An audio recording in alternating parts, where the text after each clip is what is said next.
Hell is empty because all the devils are here. Imagine for a moment that hell is real, a place designed to hold the worst, most imaginable people that have ever existed, the monsters, the tyrants, the predators, a place where evil itself is supposed to live. Now imagine walking into hell and finding it empty. Imagine finding hell empty. There's no demons, there's no devils, just silence.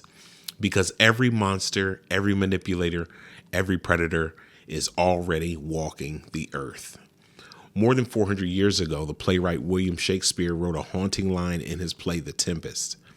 Hell is empty and all the devils are here. At first, it sounds poetic.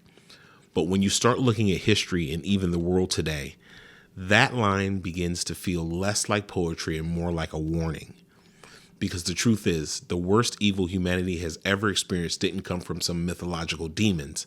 It came from people. Tonight, we're talking about something that's uncomfortable. The possibility that real devils in this world are human beings. Real evil looks ordinary. It looks like the neighbor next door, the coworker down the hall, the person you pass in the grocery store. We see this from time to time. We see these active shooters that are on TV. We see these young kids on TV that are unaliving people, and you walk by them in the store and they never give off not all of them give off that eerie feeling. And sometimes you walk by some of them and you get like the heebie-jeebies, kind of like the hair raises up on your body. But you see the act that it takes for an individual to go into a school and shoot it up with young children inside. You know what type of evil that is? That has to be some type of a demon. We often relate it to mental health. I get that, but that level of evil is hard to explain even with mental health issues. And history shows us that some of the most horrifying individuals were people who blended perfectly into society. Take Ted Bundy. Bundy was intelligent, educated, charismatic. People described him as charming and well-spoken. He even studied law. Yet behind that normal appearance was a man responsible for murdering numerous young women across the United States during the 1970s. The terrifying part wasn't just violence. It was how normal he appeared. People trusted him. Some victims even accepted rides from him because he seemed safe. Bundy reminds us of something deeply disturbing. Evil doesn't always look dangerous. Sometimes it looks trustworthy. Think about some of the crimes being committed in your neighborhood. The things that pop up on the news, people sleeping with skeletons, going to the graveyard, bringing the bodies back into the house. It's just a lot of dark stories that are just happening in the world. If you look at all the online videos and Instagram and things like that, all the women are scantily clad, selling their bodies. These got to be like demons. It's got to be some type of perversion or some type of spirit or something that has just kind of like overcome the world. It's like inhabited the world, and it's darkness. It's just pure darkness. Part 2, the darkness behind closed doors. Another example that shocked America was Jeffrey Dahmer. I know you guys remember Jeffrey Dahmer. There was a really good Netflix special called Dahmer that you can actually check out, and it was a really good show. It was, I almost hate to even celebrate these guys because it's almost like we're Part 2, the darkness behind the closed doors. Another example that shocked America was Jeffrey Dahmer. You guys remember Jeffrey Dahmer? There's a Netflix special out called Dahmer. It was brilliantly done, but I almost hate not even idolizing. I hate even talking about these guys because I feel like we're idolizing them.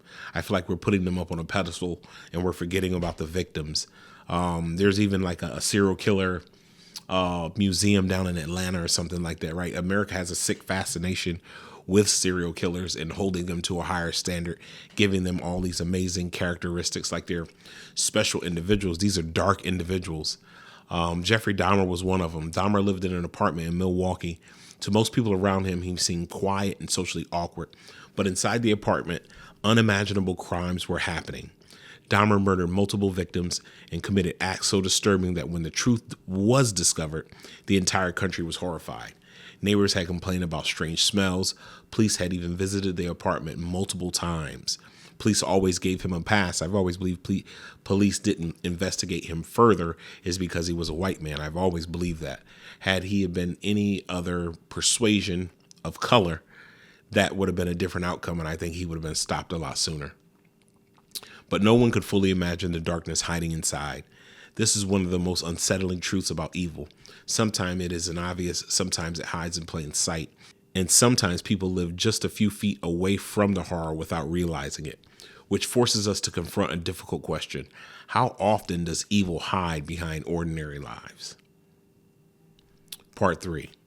When evil becomes ideology, not all evil comes from individual acts alone. Sometimes it comes from ideology. Sometimes it comes from the belief that systems that convince people violence is justified.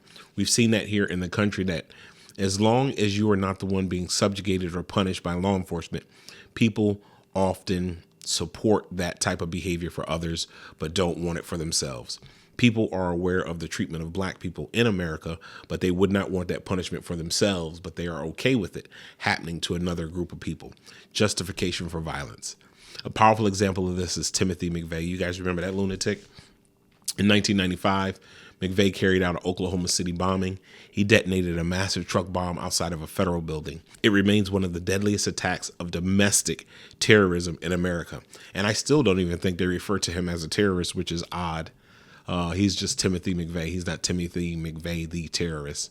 We know how the news likes to push that narrative as if they can't be deemed terrorists. What shocked many people wasn't just the act itself. It was the fact that the perpetrator wasn't a foreign enemy. He was an American citizen, someone raised in the same country as the victims. The attack forced Americans to confront a chilling reality. Sometimes the threat doesn't come from the outside of the country. Sometimes it comes from within. There's a phrase that's going around online that I see often where it says, the call is coming from inside of the house. The phone has been ringing so loud inside of America, but those in power who want to maintain power through certain systems they put in place, they ignore the call. America has always been the biggest issue that we're dealing with, and we always make it seem like it's someone else across the way. Part 4, the evil of power. Evil doesn't always look like chaos. Sometimes it looks organized, strategic, even successful. Consider figures connected to the organized crime like John Gotti. Gotti became one of the most famous mob bosses in America. He led the Gambino crime family and was involved in racketeering, extortion, and violent criminal operations. For years, he seemed untouchable. The media even gave him a name, the Teflon Don, because charges kept failing to stick to him. I wonder why it kept failing.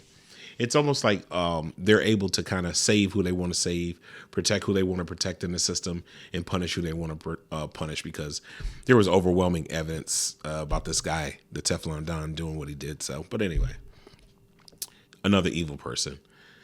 To some people, he appeared charismatic, but beneath the public image was a world of organized crime built on intimidation, corruption, and violence, which shows another side of evil. Sometimes it wears expensive suits, sometimes it operates through networks of power, and sometimes it hides behind influence and reputation. Part 5, the truth about human nature.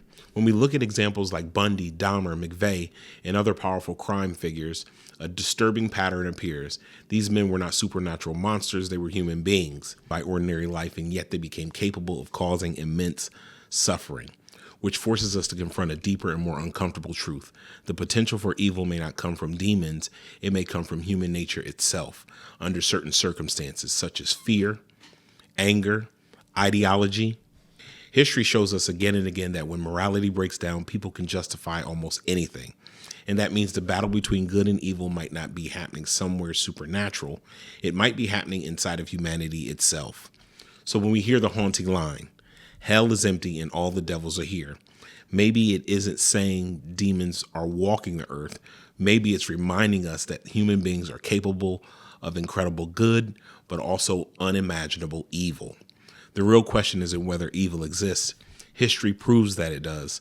The real question is, if evil truly walks among us, what responsibilities do we have to recognize it, confront it, and refuse to become a part of it ourselves? Because if hell is really empty, then the fate of the world may depend on the choices human beings make every single day. I want to appreciate you guys. Thank you guys staying with me. Thank you for all the support. Like, share, and subscribe. Comments down below. I also got a subscription up if you guys want to join the Voracious Podcast community. Feel free to sign up. It is in the info section of my podcast page here on Facebook. So if you're interested in signing up, getting more conscious information, going deeper into some of our conversations that we can't have in this open forum, feel free to sign up for the subscription. Really affordable. Once a month, a small denomination comes out, and we go deeper and deeper in terms of what we're looking for in this world. You guys take care and stay safe. Thanks. Bye.